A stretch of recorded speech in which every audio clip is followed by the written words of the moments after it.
talk, talking crime, cases, and backing the blue. Now, here are your hosts, Captain Ed Mehmet and Detective Kevin Schroeder. Hello, everyone, and welcome to another episode of Cop Talk. I'm Kevin Schroeder, your host. I'm here with my co-host, the Captain. Welcome, WABC listeners and YouTube viewers. Today's guest is a very good-looking lady. We haven't had too many ladies on the show. In fact, I don't even know if we had a lady before. Did we, Kev? Not sure. We have to go back.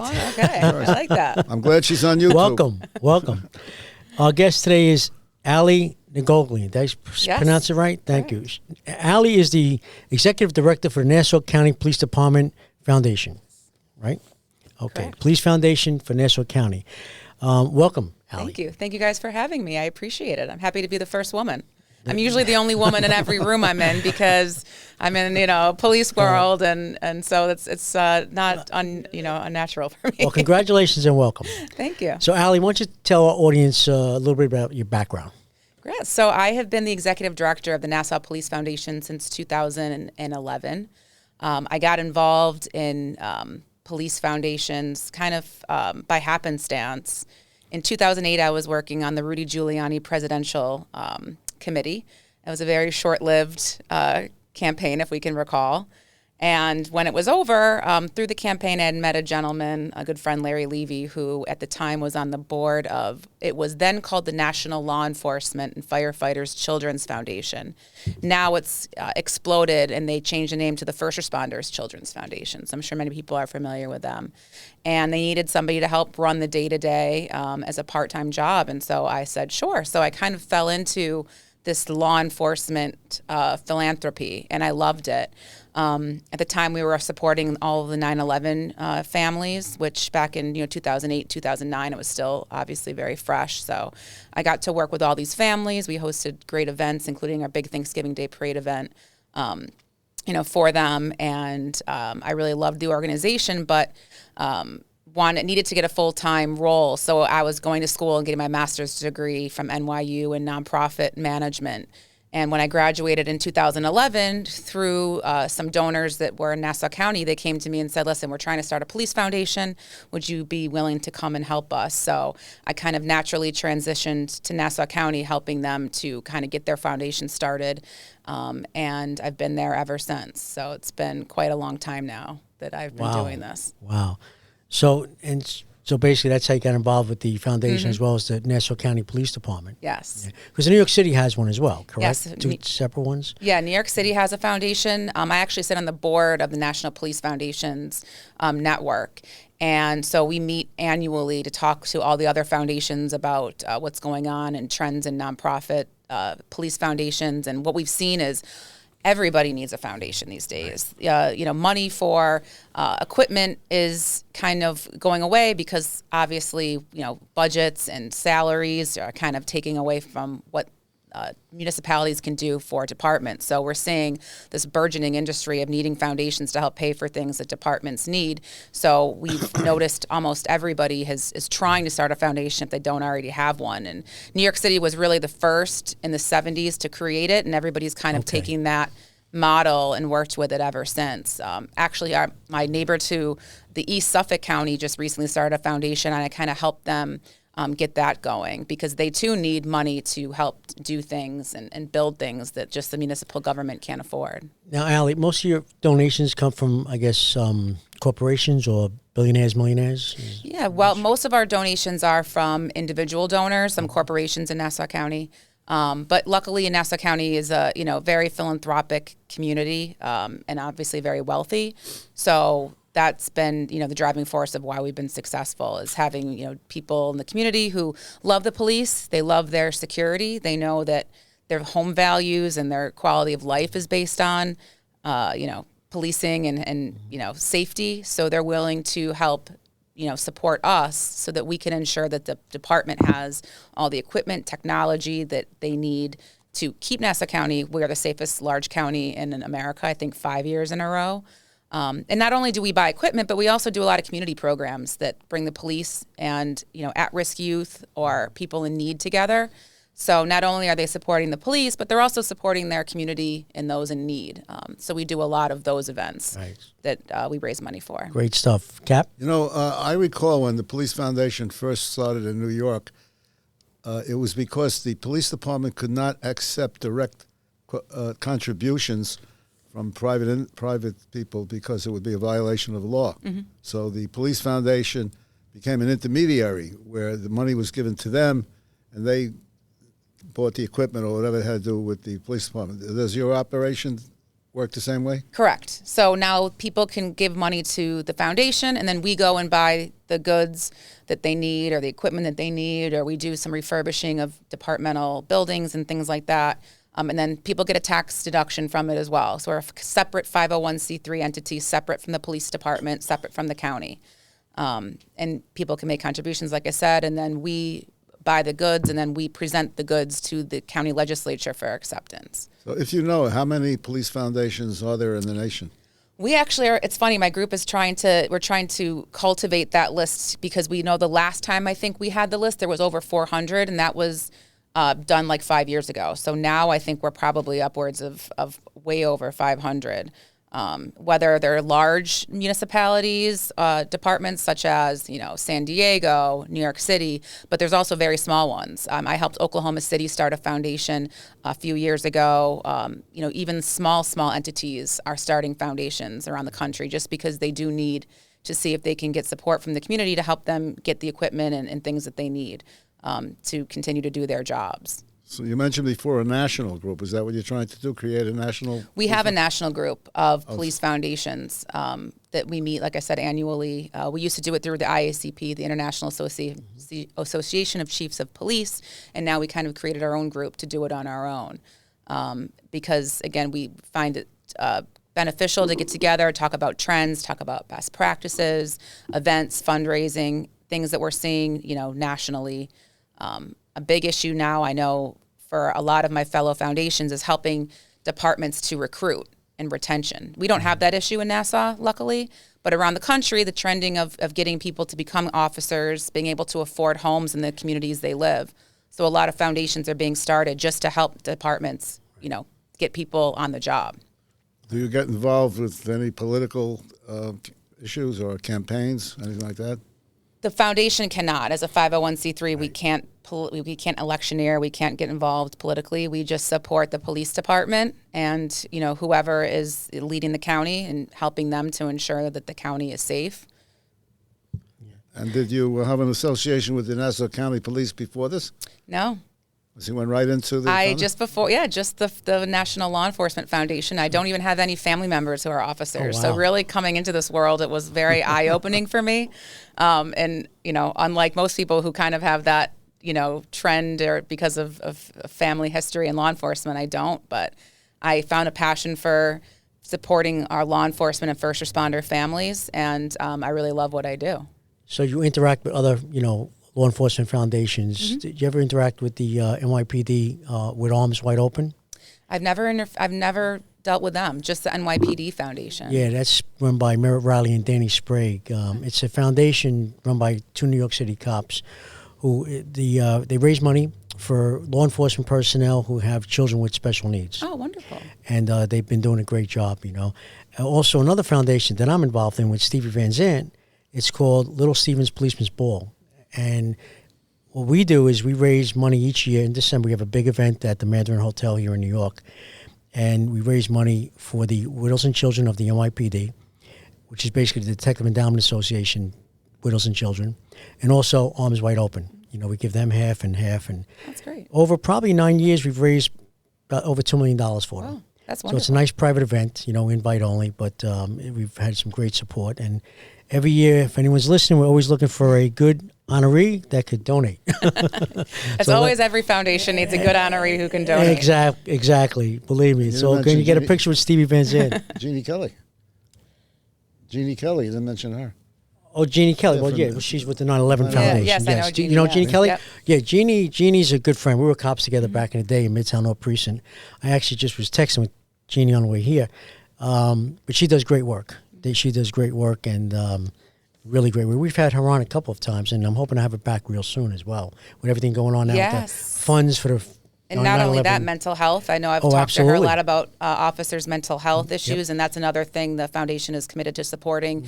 We just opened a wellness office in Nassau County, and the foundation helps to support, what some of the things that they need, whether it's get speakers in or doing events, because, there are a lot of, we've had unfortunately a few officer suicides in just this year alone. And so that's obviously a trend that foundations across the country and ours are helping, departments to kind of combat that. Yeah, that's a tough one. That's a tough one. I mean, I'm glad nowadays we're speaking about it. 10, 15 years ago we weren't speaking about it. But now I'm glad, there's an outlet.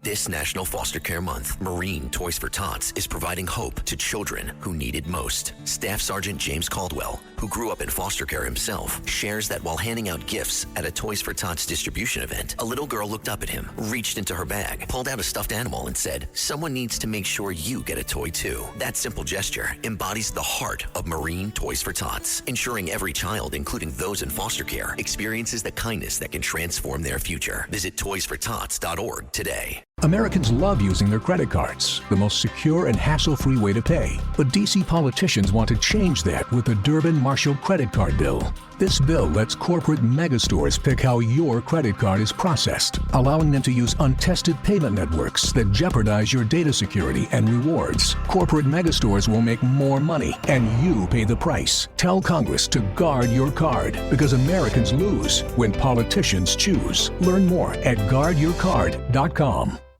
Cap? Before you got involved with this foundation, like when you left high school and went into college, what did you want to be, or what were you doing? I went to college at Manhattan College for communications and government. So I always knew I wanted to be, I wanted to be involved in government. And I thought I would run for office and kind of be in politics. And again, then I got a job doing corporate public relations right out of college, and that led me to the Giuliani campaign, which, again, was where I thought I would be doing, working, political campaigns, things like that. So that's where like I said, I met my friend Larry Levy, and he brought me into this, foundation, law enforcement, philanthropy world, which kind of changed everything that I thought I was going to do, but I love it. And I'm glad I'm not really an elected official that I thought I would be after all this time. Well, you have the Jaspers colors on. Yes, right? I do. Yep. I was looking at your website. You have a huge board of directors. Huge, yes. Do they all attend meetings? We have our board of directors that's really the operating governing board, and then we have a large advisory board, and that's about 60 individuals. And that's really more for people who don't have the time to be on the operating board but still want to be involved. So a lot of business and community leaders in Nassau County, some even from the city in Suffolk, people who just care about law enforcement and care about supporting the police. Our foundation was really created unusually because we, at the time, needed a police academy. Nassau County being, at the time, the 13th largest department in the country. I think now we're 12, maybe even 11. Never had its own police academy. We were kind of shuttled around from schools to trailers at a jail that were condemned for prisoner use, but we were able to train there. And up until 2021, when we opened our new building, we were in an elementary school in Massapequa. So they had little urinals, little water fountains, and you were training officers, to be training men and women to be police officers in the school. So at the time, Commissioner Larry Mulvey said to a couple of philanthropic guys in Nassau, I really want to start a foundation to help build this police academy because I know there won't be enough government money to do it. So that was really why our foundation was created, and it took us just about over 10 years to get enough funding to do the preliminary work to get the building ready for groundbreaking. And in 2019, the county was able to put some capital money in to do the construction of the building, and the foundation paid for all the architectural services, all the environmental services, and all the things that needed to be done so that we started construction on the facility, and we opened it in 2021. And it's one of the most, I think, incredible training facilities in the country. And just in a few weeks, we're going to be having the grand opening of our phase 2, which is the training village. So we built behind our academy a police training village like no other in the country, where officers can really train in not only policing, but in community issues as well. So we can bring our community in as well as our officers to train in all things related to, the different demographics and people in Nassau County. So we're going to be opening that in a couple weeks, which also culminates with our 100th anniversary of the police department. So we're having a big gala on April 22nd to celebrate the 100 years of the Nassau County Police, celebrating the grand opening of this training village. And we also have a parade on April 27th in Wantagh. Anybody who wants to come from the community, we're going to be parading down Wantagh Avenue starting at 2 o'clock, celebrating the history of the police department with all of our antique cars that the foundation has been helping to restore and all the history of the department. And it's going to be a great celebration of 100 years. Oh, that's nice. Maybe we'll have to. You mentioned something, the training village. We had, maybe about a year ago or less, we had someone from Georgia we were interviewing, and they were going to open a training village outside Atlanta. Yes. And they ran into major problems from the community. Yes. Where there were demonstrations, there were arrests made. And in fact, I'm trying to remember, I think one of the cops was severely injured. Right? Are you familiar with that? Very, because my colleague from the Atlanta Police Foundation, they're very involved in that project. And I've spoken to Dave quite a bit about, the issues that they're having with what they're calling, I think, Cop Village, or that's what they were calling it down there. Luckily, we haven't had those issues here, but I think, certainly people in this community up here have a different appreciation for law enforcement and we have a good relationship with our community here. So luckily, we haven't run into problems like that. But again, this isn't a tactical training facility. This is a training facility where we're going to bring in members of our community to train with our officers on all things law enforcement. So it's not just for police, but it's really about community training and, understanding the environment, understanding the people who live in the community so that the cops can understand them better. That kind of training. Right. Yeah, I'm remembering now. We interviewed the lawyer who represents the cop that was severely injured as a result of the demonstrations. I think one of the demonstrators threw something over the police line, and it struck him in his head, and he got severely injured. But also, I think just recently I saw in the news that New York City is considering something like this, enlarging the academy to take in other agencies. Trained like a one-stop shop for everybody involved in law enforcement. Are you familiar with that? I have not heard that, but I have visited the NYPD Academy, and we did actually several times when we were doing the design for our building to see what they had done and get some ideas. And I know they do have some interior training village-like scenarios within the building. Yeah, ours is completely outdoors. They have a subway station. Yes, right? Yeah, right. You don't need that. No. We have a train station, though. We do have a Long Island Railroad car and a platform. So thanks to our partnership with the MTA, we did get a car over to the site. So. Yeah, you're overground. Yeah. They're underground. Yes. So how's your relationship with the Nassau County Police Commissioner, the brass, as well as the politicians in Nassau County? We have a great relationship with our police commissioner. Obviously, we're there to support him and everything that he needs, and obviously he's there to support the county and whatever they need. So we all work together. Our board of directors works really closely with all the electeds to make sure that when there's something they need that they can't get through normal budgetary means, that we're there to support them and get them those items. And again, we do a lot with the community too. So it helps not only the police officers, but it helps the community when we're giving away toys around the holidays, giving backpacks to children around September. With the opening of the village, I'm sure there'll be a lot of opportunities for us to do more with the community, teaching children, proper ways to cross sidewalks and safe biking and things like that, where it's just will bring police and the youth and the community together for a positive. So the foundation is for all of Nassau County. It's not like just for Nassau County Police. In other words, Garden City, Long Beach Police Department. We are the Nassau County Police Department Foundation, but the training facility trains all of the village officers as well. So they also benefit from it. And we do a lot to support, the villages as well. Great. Yeah. How many members do you find contribute? We have thousands of donors, and we've raised over $15 million since inception. So we've done a lot in the past 10, 12 years. That's great. More than that now, almost 15 years. I forget it's been that long. It's a good number. Yeah. No matter how many years. So for those listeners and viewers from your county. Yes. How do they get in touch with you or to contribute? Go to our website, www.ncpdfoundation.org. You can contribute through the website. Again, like I said, we have this big gala coming up on April 22nd, and we have the parade. So hopefully it's a free event. If you can bring your families, your kids to Wantagh at 2 o'clock on April 27th and participate in the parade, you're going to see all of our police assets. You're going to see our horses, our canine, like I said, all of our old cars. We have pipe bands coming from all around the area. It's going to be a really nice event, supporting everything that Nassau County Police has done in the last 100 years.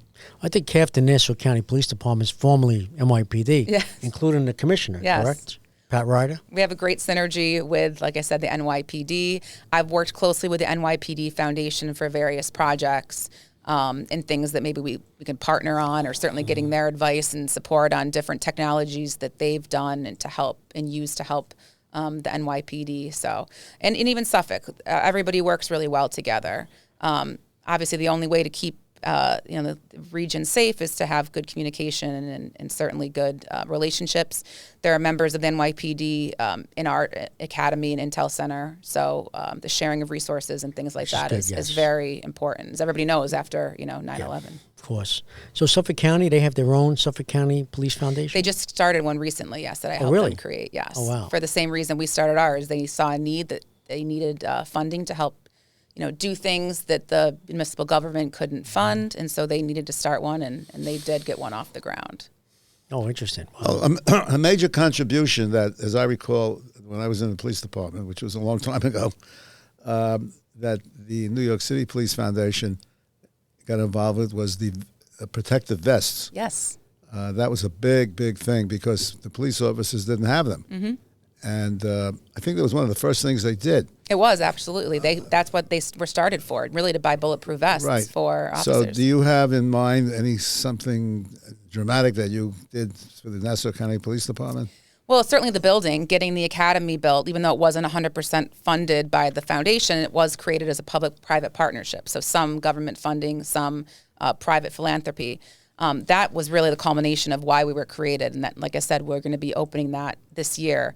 We've purchased canines. We've purchased horses. I think we're one of the only departments, few and left in the country, that has, a mounted unit. So the foundation purchases these animals for the department. I'm sorry, Allie. You purchased the horses. Yep. They're not donated. They're not donated. Okay. We purchase them, and the donor who buys them can name them. So that's kind of a fun thing. And then we make trading cards for them that they give to kids, and so it's a great thing. Our canine and mounted units are wonderful, not only for the officers and the department, but also for our community engagement. Yeah. What I'm trying to think of all the other amazing things we've done over the years. We've helped refurbish some of the police booths that you see around the county. I don't think many other municipalities have those. Building some and taking down the ones and refurbing the ones that need refurbishing. And again, any technologies that the department can't purchase through normal budgetary means, we'll do. But most of besides the academy project and canine and mounted, a lot of our funding goes towards the community events that we do with the police in the community. So these big toy parades, the different family day that we have coming up for our police families, the foundation really supports all of those. You mentioned mounted. That is a big thing that Curtis Lewa talks about, because New York City, according to Curtis, has 80 steeds. Mm. And, they haven't been used in the last few years under the mayors we had. They were like just standbys, even during the major demonstrations. Because I can recall in my time in the department, they were a big factor in controlling crowds and demonstrators. And Curtis has been very vocal about this, that if he becomes mayor, he's going to make sure that the horses are used the way they should be used, not just to have children petting them and so on. We've spoken about that many times on this show. Yeah. We would always talk about how the mounted unit, doing the Black Lives Matter movement and all the riots going on, and just the city unrest a few years back around COVID. Mm-hmm. The mounted unit, they're there to disperse the crowd, and the powers to be refuse to utilize them. because they felt too intimidating to the crowd. Well, guess what? They're breaking the law. We got to do what we have to do. That's why we have the horses. So that's what the captain's talking about. So now Curtis as well, speaks about it, which is good. If he was to become mayor, he would make sure we utilize the mounted unit as they should be used. So not just to go around Midtown and take photos and have, which is great too. Yeah. Have the the tourists pet them, take pictures. It's great. I think the mounted units in thousands of pictures throughout the world, but we also need them to disperse crowds when it's unrest. So yeah, I mean certainly I think during all the protests we saw in 2020. In 21, they were really utilized in the county, and again, they use them around malls, around the holidays. It gives our officers a better vantage point when they're patrolling. We have big malls in Nassau County, right. So we use them for that, and then obviously we have a lot of parklands in Nassau County too. So the horses can go to the different parks and patrol. So it is an important part of the police department, and we're proud to continue to purchase the horses and take care of them so that the department has those assets. How many horses do they have?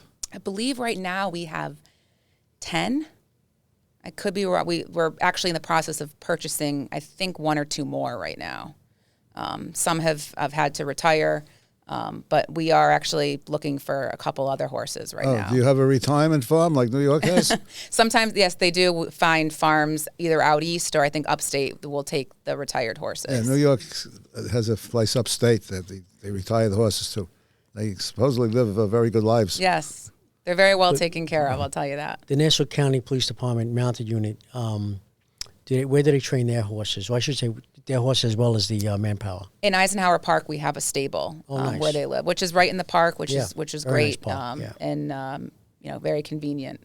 Oh wow, that's good stuff. Yeah, I think we have covered just about everything that we can. We don't want to wear our guest out, but it was a very good presentation. Thank you guys for having me. And I hope that many Nassau County people are listening to this show and will view you on YouTube. Yes, thank you guys for having me, and hope everybody can come to the parade and support our police, and especially in the 100th anniversary. The date on the parade is the 27th of April? April 27th, Wantagh, 2 o'clock, in front of Railroad Avenue where Mulcahy's and some of those bars are. They're going to have a big street fair afterwards. Good spot. So we'll have live bands. We'll have different, the Wantagh Chambers putting together a nice event and for families. So come down and enjoy the street fair after the parade. But we hope we see everybody there to celebrate 100 years of the Nassau Police Department. And then April 22nd is another event? April 22nd is our Centennial Gala. People can find information on our website, www.ncpdfoundation.org, if they'd like to purchase a ticket and attend. And where is that going to? It's going to be held at our police academy. Oh. So nice. The cocktail hour will be in the training village, and then the gala will be in the academy itself. So. Oh, cool. It's going to be a very, very cool night. Captain's going to get his suit out and. Hopefully, Kevin will attend. He lives in Nassau County. I live in Manhattan. Okay. Thanks for telling everybody where I live. That's great. Well, I didn't tell him exactly where you live. It's a big county. Nassau, right, but the Bahamas. Alexandra Nigolian, okay? We know you as Allie. Yes. So we'll call you Allie. I want to thank you for being here today. Really appreciate it. We hope we can have you on again. Absolutely. Actually, maybe with Jeannie Kelly. Absolutely. And maybe also with the police commissioner, Patrick Ryder. That would be fantastic. Would love to. So we look forward to having you again, and we appreciate you coming in all the way from Long Island, because I know traffic could be rough. I hope you took the railroad. Took the train to Grand Central. That's the way to go. So on that note, I'd like to thank everyone for listening. I'd like to thank our guest, Allie Nigolian, for being here today as well. And if you like what you hear, you can subscribe to Cop Talk. You can subscribe to Cop Talk at WABC. That's Cop Talk at WABC. You could also listen to us on X at Cop Talk WABC. And Captain? And you can also view our lovely guest on YouTube. So until next time, God bless you, God bless America, God bless law enforcement throughout the world, and God bless our U.S. military. Thank you.